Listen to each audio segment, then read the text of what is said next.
BJP దేశవ్యాప్తంగా కూడా parliament ఎన్నికలకు సంబంధించి ప్రచార కార్యక్రమంలో చాలా ముందున్నాం. అభ్యర్థుల ఎంపిక కానీ, కార్యకర్తల సిద్ధం కానీ, లేక ప్రజల నుంచి స్పందన బీజేపీ చాలా ఉత్సాహంగా ముందుకెళ్తా ఉంది. దేశంలో ఇప్పుడు జరుగుతున్నటువంటి ఎన్నికలు ఎవరు ప్రధానమంత్రి కావాలో దేశ ప్రజలు ఇప్పటికే ఒక నిర్ణయానికి వచ్చారు. కాశ్మీర్ నుంచి కన్యాకుమారి వరకు, అటక్ నుంచి కటక్ వరకు అన్ని రాష్ట్రాలు, అన్ని భాషలు, అన్ని వర్గాలు, అన్ని కులాలు కూడా ఈరోజు నరేంద్ర మోడీ గారు ప్రధానమంత్రి కావాలని నిర్ణయం తీసుకున్నారు. కనుచూపు మేరలో కూడా నరేంద్ర మోడీ గారికి ప్రత్యామ్నాయం ఈరోజు కనిపించడం లేదు. ఏ పార్టీ, ఏ ఫ్రంట్ కూడా ఈరోజు బీజేపీకి పోటీ లేదు. కారణము అన్ని వర్గాల ప్రజలు కూడా నరేంద్ర మోడీ గారి నాయకత్వం ఈ దేశానికి అవసరమని ప్రతి ఒక్కరు కూడా ఈరోజు నిర్ణయం తీసుకున్నారు. నరేంద్ర మోడీ గారికి 400 సీట్లు ఏదైతే ఎన్డీఏ భాగస్వామ్య పార్టీలతో కలిపి రావాలని కోరుకుంటున్నామో అది మాత్రమే నిర్ణయించేటువంటి ఎన్నికలు. కాంగ్రెస్ పార్టీ వచ్చేటువంటి పార్లమెంట్ ఎన్నికల్లో మరింతగా ఉన్నటువంటి స్థానాలు కూడా కోల్పోయే అవకాశం ఉంది. 3 రాష్ట్రాల అధికారంలో ఉంది కాంగ్రెస్ పార్టీ. హిమాచల్ ప్రదేశ్ లో ఉన్నటువంటి 4 సీట్లు బీజేపీ గెలవబోతా ఉంది. కాంగ్రెస్ పార్టీ అధికారంలో ఉన్న ఒక్క సీటు కూడా ఈరోజు హిమాచల్ ప్రదేశ్ లో కాంగ్రెస్ గెలుచుకునే పరిస్థితి లేదు. కర్ణాటకలో ఈరోజు ఒకవేళ శాసనసభ ఎన్నికలు జరిగితే కర్ణాటకలో 2/3 మెజార్టీతో బీజేపీ అధికారంలోకి వచ్చే అవకాశం ఉంది. కారణము అక్కడ ఇచ్చినటువంటి 5 గ్యారంటీలు పూర్తిగా వైఫల్యం చెందింది కర్ణాటకలో. కాబట్టి కాంగ్రెస్ లో పూర్తిగా నిరాశ నిస్పృహ ఉంది. కర్ణాటకలో 90% పార్లమెంట్ స్థానాలు బీజేపీ గెలవబోతా ఉంది. ఇక తెలంగాణ మనకు తెలుసు. తెలంగాణలో కూడా ఈరోజు భారతీయ జనతా పార్టీ సానుకూలమైనటువంటి స్పందన అన్ని ప్రాంతాల్లో కనిపిస్తుంది. కాంగ్రెస్ బలంగా ఉన్నటువంటి ప్రచారం జరుగుతున్నటువంటి ఖమ్మం, నల్గొండ జిల్లాలలో కూడా బీజేపీ సానుకూల వాతావరణం ఉంది. ఎందుకంటే ఈ ఎన్నికలు ఢిల్లీకి సంబంధించిన ఎన్నికలు, ఈ ఎన్నికలు దేశానికి సంబంధించినటువంటి ఎన్నికలు, ఈ ఎన్నికలు దేశ సమగ్రతకు సంబంధించిన ఎన్నికలు, దేశ భవిష్యత్తుకు సంబంధించినటువంటి ఎన్నికలు. అంతేకాదు ఈ రాష్ట్రంలో అధికారంలోకి వచ్చినటువంటి కాంగ్రెస్ పార్టీ ప్రభుత్వము పూర్తిగా ఏవైతే గ్యారంటీల పేరుతో కానీ, డిక్లరేషన్ పేరుతో కానీ, ఎన్నికల ప్రణాళిక పేరుతో కానీ ప్రజలకు ఇచ్చినటువంటి హామీలు ఏవి కూడా ఈరోజు అమలు చేసేటువంటి శక్తి లేదు. ఈరోజు ఇచ్చినటువంటి గ్యారంటీలు కానీ, లేక ఇంతకుముందు చెప్పినట్టు డిక్లరేషన్స్ కానీ, మేనిఫెస్టోలు కానీ ఏ రకంగా వాటిని అమలు చేస్తారు, ఏ రకంగా దానికి కావలసినటువంటి వనరులు సమకూర్చుకుంటారు, ఏ రకంగా వాటిని పేద ప్రజలకు అందిస్తారు, ఏది కూడా ఈరోజు చెప్పలేని పరిస్థితిలో ఉంది. రైతుల 2 లక్షల రుణమాఫీ ఎప్పుడు చేస్తారు, వాళ్లకు దశ లేదు. రైతులకు సంబంధించి ఎకరానికి 15,000 ఎప్పుడు, పెద్ద క్వశ్చన్ మార్కు. ధాన్యానికి బోనస్ క్వశ్చన్ మార్కు. ఉద్యోగం లేనటువంటి నిరుద్యోగ యువతకు నిరుద్యోగ భృతి అతిగతి లేదు. రేషన్ కార్డులు దరఖాస్తులకే పరిమితమైనాయి. మహిళలకు 2,500 గాల్లో దీపం పెట్టి దేవుడా అంటున్నారు. ఈరోజు ఈ రకంగా అనేక అంశాలు, ప్రతి విద్యార్థికి 5 లక్షల రూపాయల గ్యారంటీ అది లేదు. ఈరోజు ఈ రాష్ట్రంలో కాంగ్రెస్ పార్టీ అధికారంలోకి వచ్చిన తర్వాత టిఆర్ఎస్ బాటలోని ప్రభుత్వం నడుస్తా ఉంది. గతంలో కేసీఆర్ కుటుంబం దోచుకుంటే ఈరోజు రాహుల్ గాంధీ కుటుంబం ఈ రాష్ట్రాన్ని దోచుకునేటువంటి ప్రయత్నం చేస్తాం. హైదరాబాద్ లో రియల్ ఎస్టేట్ వ్యాపారస్తులను, బిల్డర్స్ ను, కాంట్రాక్టర్లను, కంపెనీలను ఏ ఒక్కరిని కూడా వదలడం లేదు. నేరుగా వెళ్లి ఢిల్లీలో రాహుల్ గాంధీకి, కాంగ్రెస్ పార్టీకి ఎన్నికల డొనేషన్స్ ఇవ్వాలని ప్రతి ఒక్కరి మీద పిలిచి ఒత్తిడి చేస్తా ఉన్నది రాహుల్ గాంధీ గ్యాంగ్. కాంగ్రెస్ పార్టీకి ఓటేసిన పాపానికి ఈరోజు RG tax, Rahul Gandhi tax Telangana ప్రజల మీద కాంగ్రెస్ పార్టీ వేస్తా ఉన్నది. ఈరోజు మనం చూస్తా ఉన్నాం, ఏ ప్రాజెక్టుల మీద కూడా స్పష్టమైనటువంటి దర్యాప్తు జరగడం లేదు. అవినీతి కుంభకోణాల మీద ముఖ్యమంత్రి రేవంత్ రెడ్డి గారు ప్రతి అసెంబ్లీకి వెళ్లి, ప్రతి అసెంబ్లీలో ఉన్నటువంటి బీఆర్ఎస్ శాసనసభ్యుడు ఆ రోజు చేసినటువంటి అనేక రకాల అక్రమాల మీద దర్యాప్తు చేస్తా అని చెప్పాడు. ఈ ఎమ్మెల్యే అట్లే చేశాడు, ఇక్కడ భూములు ఆక్రమించుకున్నాడు, అక్రమంగా ఇసుక వ్యాపారం చేస్తా ఉన్నాడు, ఇక్కడ అక్కడ అక్రమంగా మైనింగ్ చేస్తా ఉన్నాడు, ప్రభుత్వ భూమిని బినామీ పేర్లతో తీసుకున్నాడు. కాంగ్రెస్ పార్టీ ప్రభుత్వం వచ్చిన తర్వాత ఈ ఎమ్మెల్యే సంగతి చూస్తా, ఆ ఎమ్మెల్యే సంగతి చూస్తా, ఈ మంత్రి సంగతి చూస్తా, ఎన్ని మాటలు మాట్లాడిండు. ఇప్పుడు వాళ్ళందరినీ కూడా కాంగ్రెస్ పార్టీలో చేర్చుకుంటున్నాడు. మీరు కాంగ్రెస్ పార్టీలో చేరకపోతే మీ అక్రమ దందా వ్యవహారం బయటికి తీస్తా అని బెదిరించి ఒకరొకరిని కాంగ్రెస్ పార్టీలో చేర్చుకుంటున్నాడు. అంటే రేవంత్ రెడ్డి చేసినటువంటి ఉపన్యాసాలు, ఆ రోజు చేసినటువంటి బెదిరింపులు ఉత్తుత్తి మాటలే అని ఈ రోజు తేలిపోయింది. కాళేశ్వరం మీద ఆ రోజు కేంద్ర ప్రభుత్వాన్ని లెటర్ రాశాడు, సిబిఐ దర్యాప్తు జరపాలని. కిషన్ రెడ్డికి దమ్ముందా? అమిత్ షా గారు అపాయింట్మెంట్ ఇస్తారా? అమిత్ షా గారు అపాయింట్మెంట్ ఇప్పిస్తే సాక్ష్యాలతో సహా నేను అమిత్ షా గారికి ఇస్తాను, సిబిఐ దర్యాప్తు చేస్తారా అని ఆ రోజు ప్రెస్ లో మాట్లాడాడు. కానీ ఈరోజు 3 నెలలు దాటిపోయింది, కాళేశ్వరం కంచికెళ్ళింది, అవినీతి మరి ముచ్చటే లేదు. న్యాయ విచారణ పేరుతో కాళేశ్వరం దర్యాప్తును కోల్డ్ స్టోరేజ్ లో పెట్టేశాడు. అంతేకాదు ఈరోజు ఈ యొక్క ఫోన్ ట్యాపింగ్ వ్యవహారం చిత్తశుద్ధితో నడవడం లేదు. ఎఫ్ఐఆర్స్ ఏవైతే వచ్చాయో ఆ ఎఫ్ఐఆర్ లో ఎవరైతే ఇప్పటికి అరెస్ట్ అయినటువంటి అధికారులు ఉన్నారో అందులో ఫోన్ ట్యాపింగ్ గురించి లేదు. ఏదైతే ఎక్విప్మెంట్ ఫోన్ ట్యాపింగ్ కావలసినటువంటి ఉపయోగించినటువంటి ఎక్విప్మెంట్ డిస్ట్రాయ్ చేసిన విషయమే ఉంది తప్ప ఫోన్ ట్యాపింగ్ వ్యవహారంలో ఈరోజు ఈ ప్రభుత్వం చిత్తశుద్ధితో వేరించడం లేదు. ఈరోజు మనం చేస్తా ఉన్నాను, రాష్ట్రం ఒక దిక్కు మరి కరువు ముంచుకొస్తా ఉంది.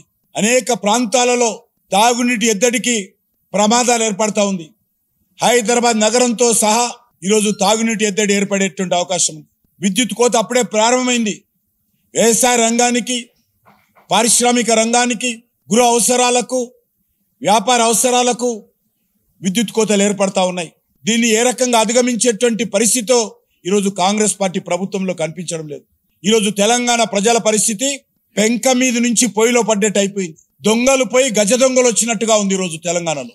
అందుకే నేను తెలంగాణ ప్రజానికాన్ని కోరుతా ఉన్నాను, కేసీఆర్ యొక్క అహంకారపూరితమైనటువంటి పరిపాలనకు, కేసీఆర్ యొక్క నియంత్రిత పాలనకు, కేసీఆర్ యొక్క అవినీతి పాలనకు, కేసీఆర్ యొక్క కుటుంబ పాలనకు వ్యతిరేకంగా తెలంగాణ ప్రజలు ఆ రోజు స్పందించారు. కానీ ఆ రోజు మరి కేసీఆర్ ను ఓడించాలనేటువంటి ఒకే ఒక ఆలోచనతో కాంగ్రెస్ పార్టీకి ఓటేయడం జరిగింది. కానీ కాంగ్రెస్ పార్టీ మీద ప్రేమతో తెలంగాణ ప్రజలు ఓటేయలే. కేసీఆర్ పాపం పోవాలి, కేసీఆర్ ప్రభుత్వం పోవాలనే దాంతో మరి ఆ రోజు మరి కాంగ్రెస్ కోటేశారు. కానీ కాంగ్రెస్ చరిత్ర మనకు తెలుసు. 75 సంవత్సరాలుగా కాంగ్రెస్ పార్టీ ఏ రకంగా ఈ దేశాన్ని దోపిడీ చేసిందో మనం చూసాం. నరేంద్ర మోడీ గారి పాలనకు ముందు 10 సంవత్సరాలు యూపీ హయాంలో, మన్మోహన్ సింగ్ గారి ప్రభుత్వంలో, రాహుల్ గాంధీ నేతృత్వంలో 12 లక్షల కోట్లు దోపిడీ చేయడం జరిగింది. ఈరోజు నరేంద్ర మోడీ గారి నాయకత్వంలో 9.5 సంవత్సరాలుగా దేశ ప్రజలు చూస్తున్నారు. మా ప్రత్యర్థులు కూడా, మా క్రిటిక్స్ కూడా, మమ్మల్ని విమర్శించే వాళ్ళు కూడా ఏ ఒక్కరు కూడా ఈరోజు నరేంద్ర మోడీ గారి ప్రభుత్వం అవినీతి ప్రభుత్వం అని విమర్శించే స్థాయి లేదు. ఎందుకంటే ఆ రకంగా అంకిత భావంతో, చిత్తశుద్ధితో, పారదర్శకతతో నరేంద్ర మోడీ గారి ప్రభుత్వము గత 9.5 సంవత్సరాలుగా అద్భుతంగా దేశానికి సేవ చేయడం జరిగింది. దేశ ప్రజలు గర్వపడే విధంగా, ప్రపంచమంతా మెచ్చుకునే విధంగా ఈరోజు నరేంద్ర మోడీ గారి ప్రభుత్వం పనిచేస్తా ఉంది. అందుకే ఈరోజు నరేంద్ర మోడీ గారు ఒక దేశానికే నాయకుడు కాదు, ఈరోజు ప్రపంచానికే ఒక నాయకుడిగా ఎదగడం ఏదైతున్నదో 140 కోట్ల మంది ప్రజలు గర్వపడాల్సినటువంటి అంశం. అన్ని రంగాలలో ఈరోజు ముందుకెళ్తా ఉన్నాం. వచ్చేటువంటి పార్లమెంట్ ఎన్నికల్లో తెలంగాణలో డబుల్ డిజిట్ తో మెజార్టీ సీట్లు ఈరోజు భారతీయ జనతా పార్టీ కైవసం చేసుకుంటుంది. అనేక రకాల తాటాకు చప్పులతో కొంతమంది భయపెట్టిస్తున్నారు. బీజేపీకి అనుకున్నంత సీట్లు రావు, 8 సీట్లు దాటవు, 9 సీట్లు దాటవు అనే విధంగా మాట్లాడుతూ ఉన్నారు. కానీ నేను ఈరోజు మనవి చేస్తా ఉన్నాను, డబుల్ డిజిట్స్ కంటే ఎక్కువగా ఈరోజు సీట్లు వచ్చేటువంటి అవకాశం. మా పార్టీ జాతీయ అధ్యక్షుడు చెప్పాడు, ఎట్టి పరిస్థితుల్లో 12 సీట్లకు తగ్గకూడదంటే నేను స్పష్టంగా చెప్పాను, 12 కాదు ఇంకా ఎక్కువ సీట్లు కూడా వస్తాయని కూడా చెప్పడం జరిగింది. వాతావరణం ఆ రకంగా ఉంది. ఎక్కడ వెళ్ళినా, ఏ గ్రామానికి వెళ్ళినా, ఏ గ్రామంలో ఉన్నటువంటి యువకులు కలిసినా, ఏ గ్రామంలో ఉన్నటువంటి రాజకీయ నాయకులు రచ్చబండ మీద కూర్చున్నా ఒకటే చర్చ, నరేంద్ర మోడీ గారు ఏ రకంగానైనా 3వసారి ప్రధానమంత్రి అవుతారు, మన గ్రామం నుంచి కూడా నరేంద్ర మోడీ గారు ప్రధానమంత్రి కావడంలో మనమందరం కూడా వారికి మద్దతుగా మనం కూడా భాగస్వాములు అవుతామనేటువంటి చర్చ జరుగుతూ ఉంది. ఈ ఎన్నికలు ఒక నిర్మాణాత్మకమైనటువంటి ఎన్నికలు. ఖచ్చితంగా వచ్చే 5 సంవత్సరాలు మేము 4 అంశాల మీద దృష్టిని కేంద్రీకరించి మా ప్రభుత్వ పాలన ఉండబోతా ఉంది. ఈ 4 అంశాల్లో ఒకటి రైతులు. ఇప్పటికే రైతాంగం కోసం అనేక రకాలుగా కేంద్ర ప్రభుత్వం చర్యలు తీసుకోవడం జరిగింది. రైతుల ఎరువుల గిట్టుబాటు ధర విషయంలో కావచ్చు, రైతుల ఎరువుల సబ్సిడీ కానీ, రైతుల ఉత్పత్తుల గిట్టుబాటు ధర కానీ, లేక మోడీ డబ్బులు రైతుల అకౌంట్లో వేయడం కానీ అద్భుతంగా ఈరోజు మోడీ గారి ప్రభుత్వం పనిచేస్తా ఉంది.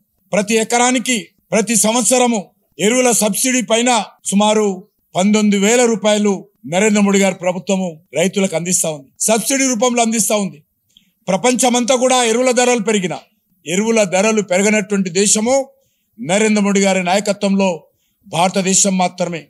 దేశ రైతులను మరి ఆదుకోవాలనే దృక్పథంతో ప్రపంచమంతా ఆర్థికమైనటువంటి మాధ్యమం ఏర్పడి ఇజ్రాయెల్ లేక రష్యా లేక ఉక్రెయిన్ లాంటి అనేక దేశాలలో ఉద్రిక్త పరిస్థితులు ఉన్నప్పుడు నేపథ్యంలో ప్రపంచమంతా కూడా ఎరువుల ధరలు పెరిగాయి.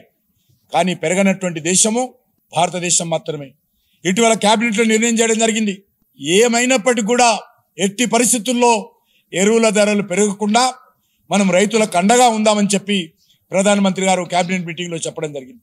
ఇప్పటికే ఒక్క ఎకరా మీద యూరియా కావచ్చు, డిఏపి కావచ్చు, ప్రతి సంవత్సరానికి సుమారు 19,000 రూపాయలు రైతులకు సబ్సిడీ ఎకరం మీద అందిస్తా ఉన్నాం.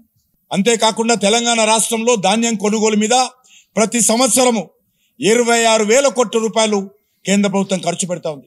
ఈరోజు నేను రాష్ట్ర ప్రభుత్వాన్ని కూడా డిమాండ్ చేస్తా ఉన్నాను, ధాన్యం కొనుగోలు కేంద్రాలు వెంటనే ప్రారంభించండి.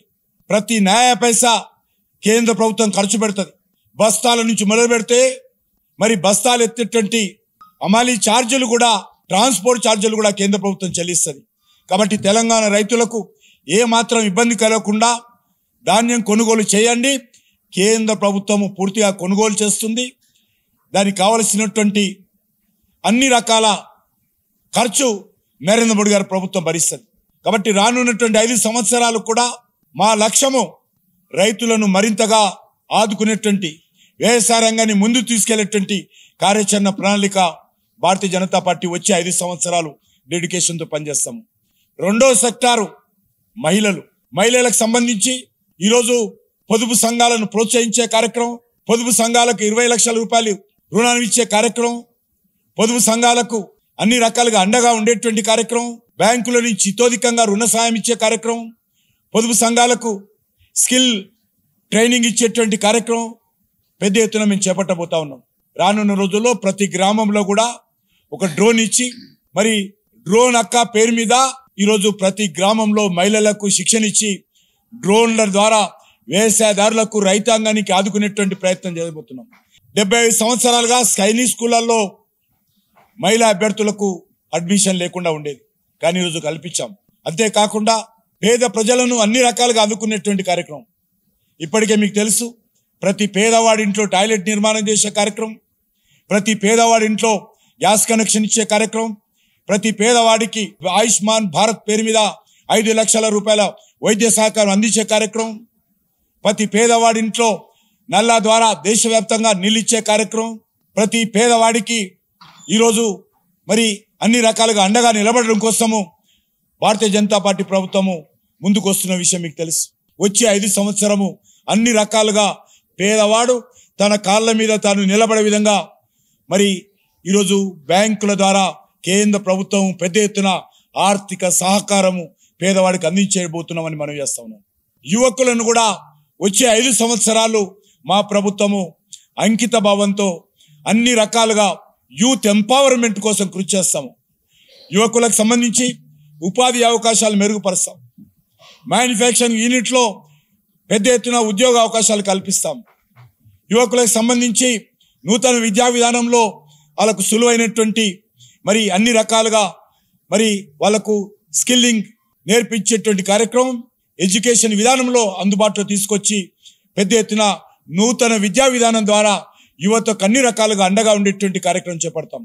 కాబట్టి దాని మీద ఇంకా ఎన్నికల తర్వాత కూడా అందరి అభిప్రాయాలు తీసుకొని వచ్చేటువంటి 5 సంవత్సరాలు ఈ 4 రంగాలలో 4 వర్గాలకు ప్రధానమైనటువంటి మరి వాళ్ళకు అండగా ఉండేటువంటి ప్రత్యేక కార్యక్రమాలు తీసుకుంటాం. ఇప్పుడు జరుగుతున్నటువంటి కార్యక్రమాలు దాన్ని ఉధృతం చేస్తూనే ఈ 4 రంగాలకు ప్రత్యేక కార్యాచరణతో ముందుకెళ్లాలని కేంద్ర ప్రభుత్వం నిర్ణయం తీసుకుంది.